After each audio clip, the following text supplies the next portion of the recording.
Oh,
Pokhran ગઢની પ્રજા આજ આપણને મેણલા બોલે છે એમ સ્વામિનારાયણ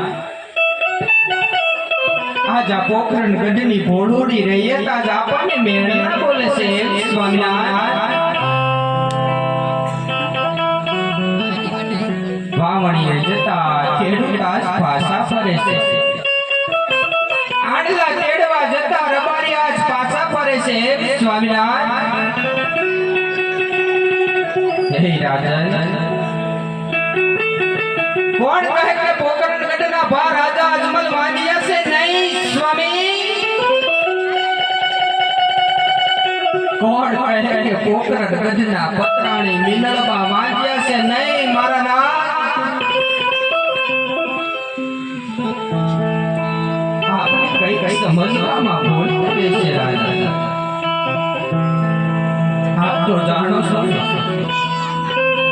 કે લાસા લક્ષ્મી અને સર્વે ગુણ સંપન્ન એવી સગુણા આજ આપણે ત્રણ દીકરીઓ છે હો મારા નાથ અને આપ કહો છો કે વાંજી અવતાર નહીં સ્વામી મારા નાથ મને આજ વિગતે જણાવો કે આપણે કઈ રીતે વાંજી અવતાર કહેવાય સ્વામીનાથ દીકરી સાને તો પારના ઘરની આશ કેવા સારી તો આજ પ્રણામ્યો ને તો બાલ પોતાના સાસરા સારી રહ્યો સતી તો સતી દીકરી સાને કે બગીચાનું ફૂલનું કહેવાય એક માળી ફૂલ છોડને ગમે એટલું પાણી પાય ને ફૂલ બેસે પણ એ ફૂલને એક દિવસથી છોડથી તો અલગ થવું જ પડે હો સતી. અરે સતી આ સૂર્યનારાયણ હાથમાં ને ત્યારે આપણા પડસાએ પણ આપણો સાથ છોડી દે સતી. અરે હા સતી તો ત્યાં હું નગરીની અંદર નગર ચર્ચા કરવા માટે ગયો તો સતી. અરે સતી હું મારી રૈયતની સંભાળ લેવા ગયો તો એ જ રૈયત ત્યાં મને જોઈ મારું મુખડું જોઈને ને ઓળું ફરીને ઉભા રહીને મને મેળા બોલે સતી કે રાજવી છે ને વાંજીઓ કહેવાય. અરે સતી આ મેળા સાંભળું ને ત્યારે કદાચ એમ થઈ જાય કે આ જો ધરતીમાં મને જગ્યા આપે ને તો ધરતીમાં હમાઈ જાવ સતી. નહીં સ્વામી, પણ આ પાપિયા આ ભાગ્યના કાંઈ એવા પુણ્ય હતા કે આ ધરતીમાં પણ મને જગ્યા આપે. અરે સતી એક મોટી હોશિયારો રાજવી આ દરબારગઢ મેલી અને રૈયતની સંભાળ લેવા જાય અને ડગલે ને પગલે રૈયત મેણા મારે ને ત્યારે એમ થઈ જાય રાજમહેલની અંદર જઈ વિખડા ઘોડીને જેલ પી લઉં સતી. સતી એક રાજપૂતનો દીકરો છું આ સને કાયરપણનું કામ કહેવાય એ કામ મને શોભે નહીં સતી. માટે હવે તમે સને મને રજા આપો તો હું કાશી વિશ્વનાથ શિવ શંકરના ચરણોમાં જાઉં ભોળિયાનાથનું તપ કરું અને પુત્રનું વરદાન મેળવું સતી. અને કદાચ શિવ શંકર રીઝે નહીં અને મને જો પુત્રનું વરદાન આપે ને સતી તો મારો દેહ રહ્યા જંગલમાં જ પાડવો સતી. પણ આ રાજમહેલની અંદર તો પાછો નહીં જ કરું સતી. હે રાજન, ઘરમાં તો સ્વામીના તુલસીનો ક્યારો હોય ને રાજન, તો એ ઘર કદાપી વાંજ્યું નથી હોતું હો સ્વામીના. અને મારા નાથ, સંતાનમાં ભલે ને દીકરો હોય કે દીકરી હોય, જો એમની પાછળ જો એમના માતા પિતાનું નામ લાગી જાય ને સ્વામીના, તો એ ઘર કદાપી પણ વાંજ્યું નથી હો રાજન. અને આ સ્વામીના રહી વાત કે આપણા શિવ શંભુના શરણે જવાની, આપણી દીકરી કોણ કે સગુણા તેઓ ઉંમરલાયક થઈ ગયા છે, માટે એમની લગ્ન વિધિ પૂર્ણ કરી અને મારા નાથ આપ રાજી ખુશીથી શિવ શંભુના શરણે જઈ શકો છો સ્વામીનાથ. બહુ સારું સતી. અરે પ્રધાનજી આપણા રાજ ગોરને બોલાવો. બહુ સરસ.